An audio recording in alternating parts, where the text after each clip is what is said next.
एससीच्या 13% आरक्षणामध्ये मातंग समाजाला फार मोठी संधी आणि फायदा आहे. काय? अनुसूचित जातीच्या म्हणजे एससीच्या 13% आरक्षणामध्येच मातंग समाजाला संधी आणि फायदा आहे. काय? आज जो आरक्षणाच्या उपवर्गीकरणावरून जो मातंग समाजाच्या नेत्यांनी जो एकमेव कार्यक्रम सुरू केलेला आहे की आरक्षणाचं उपवर्गीकरणामुळेच मातंग समाजाचा फायदा होईल, आणखी कोणत्याच मार्गाने फायदा होणार नाही. हा जो त्याच्यावर बाकीच्या विषयावर लहुजी वस्ताद आयोगाच्या शिफारशी तात्काळ मान्य झाले पाहिजे. अण्णाभाऊ साठे महामंडळाचा बजेट निधी वाढवला पाहिजे. इतर मार्गानं मातंग समाजाचं सरकारनं कल्याण करावं अशा प्रकारचं अजिबात भाष्य नाही. अशा प्रकारच्या मागणीकडे अजिबात लक्ष नाही. येऊन जाऊन आरक्षणाचं उपवर्गीकरणाचं हाच आटपिटा मातंग समाजाच्या नेत्यांनी जो लावला आहे तो मातंग समाजाच्या कल्याणाचा विषय नाही, तर नेत्यांच्या चांगभल्याचा विषय आहे.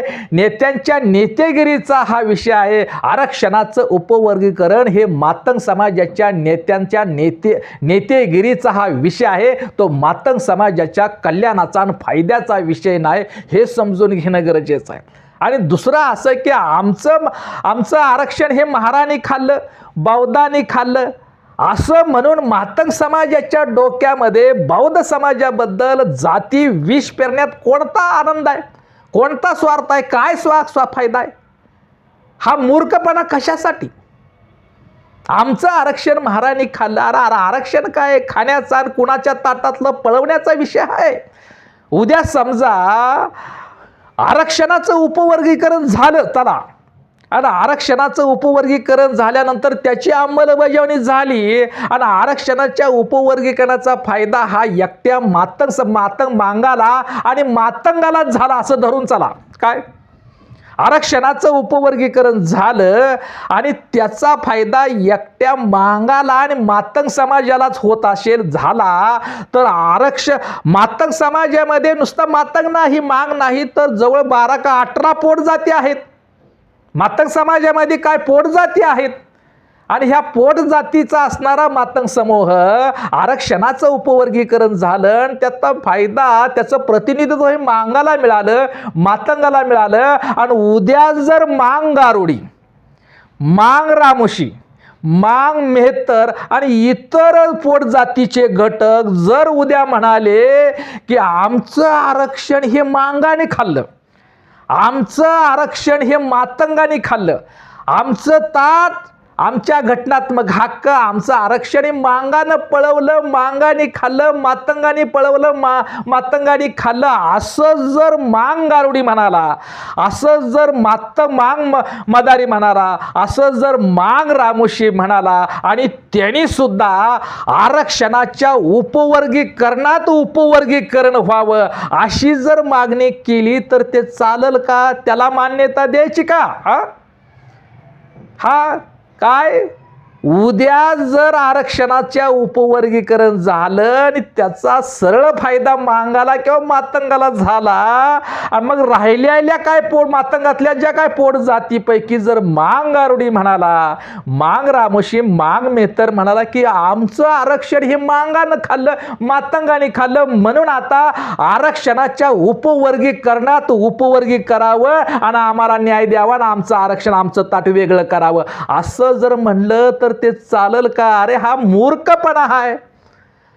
अरे जातीच्या वाटणी करून काहीच फायदा होणार नाही, तोटाच आहे ना. वाटणीमध्ये फायदा नाही, ऐक्यामध्ये संधी आहे, लक्षात घ्या. आरक्षणाच्या वाटणीमध्ये अजिबात फायदा नाही. आरक्षणाच्या एससी आरक्षणाच्या ऐक्यामध्ये संधी आणि फायदा आहे. आणि म्हणून एससीच्या 13% आरक्षणामध्येच मातंग समाजाला संधी आणि फायदा आहे. हे माझ्या मातंग बांधवांनी समजून घ्यावं, समजून घेणं गरजेचं आहे. आरक्षणाच्या उपवर्गीकरणावरून नेत्यांच्या आरक्षणाच्या उपवर्गीकरणाची मागणी करणाऱ्या नेत्यांच्या नादी लागून मातंग बांधवांनो नका भुरळ पाडून घेऊया, नका आपल्या पायावरच नव्हे तर नका आपल्या डोक्यावर दगड मारून घेऊया. आहे या एससीच्या 13% आरक्षणाच्या स्पर्धेची संधी घेऊन आरक्षण मिळवण्याची योग्यता आणि क्षमता प्राप्त करा. आणि ती क्षमता आणि योग्यता आता मातंग समाजामध्ये निर्माण होत आहे. का त्यांचं वाटोळ करता आहे? म्हणून एससीच्या आरक्षणामध्येच मातंग समाजाला संधी आणि फायदा आहे. समजा 3 जागा आहे आणि त्यासाठी 10 जणांनी ॲप्लिकेशन केलं आहे, 10 जणांनी अर्ज केलेला आहे. आता 3 जागा 3 आहेत आणि अर्जदार 10 आहेत. त्यापैकी 10च्या 10ला तर त्या मिळणार नाही जागा. त्या 10 पैकी तिघालाच ते संधी मिळेल. जो स्पर्धेत टिकल, जो योग्यता प्राप्त करील त्या 10 पैकी तिघांनाच त्या 3 जागा मिळतील. मग ते 10 मध्ये मग मातंग असेल, बौद्ध असेल, चिरमकार असेल, ढोर असेल, होलार असेल, इतर कोणी का असेना, जो त्या 3 त्या स्पर्धेमध्ये जो टिकेल त्यालाच त्या 10 पैकी 3 जागा मिळतील. मग तो मातंगाला मिळू शकतील, बौद्धालाही मिळू शकतील, चर्मकारला मिळू शकतील. आणि मग ज्या तिघाला जर त्या 3 जागा मिळाल्या, राहिलेल्या 7 जणांनी जर म्हटलं की आमचं आरक्षण तिघांनी खाल्ले, असं म्हणण्याला काय अर्थ आहे का? म्हणून 10च्या 10ला जर फायदा होत असेल तर त्या 3 जागेचं उपवर्गीकरण करून आम्हाला त्याच्यामध्ये आमच्या प्रमाण वाटा द्या, असं म्हणणं योग्य आहे का? मूर्खपणाच आहे ना.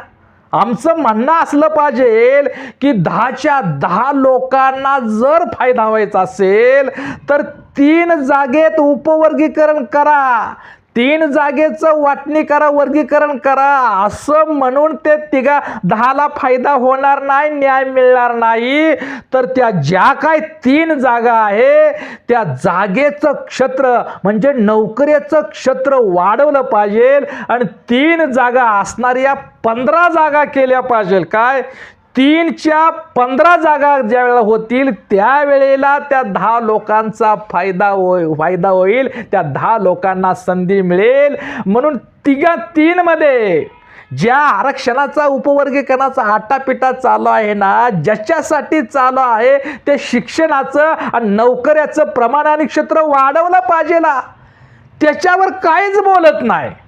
आणि त्या 3 जागेमध्येच आरक्षणाचं उपवर्गीकरण चालू आहे, त्याच्यावरच आटापिटा चालू आहे. ह्या अशा मागणी करून समाजाचा काहीच फायदा होणार नाही, हे समजून घ्या. आणि म्हणून बाबांनो, एससीच्या 13% आरक्षणामध्येच मातंग समाजाचा फायदा आणि संधी आहे.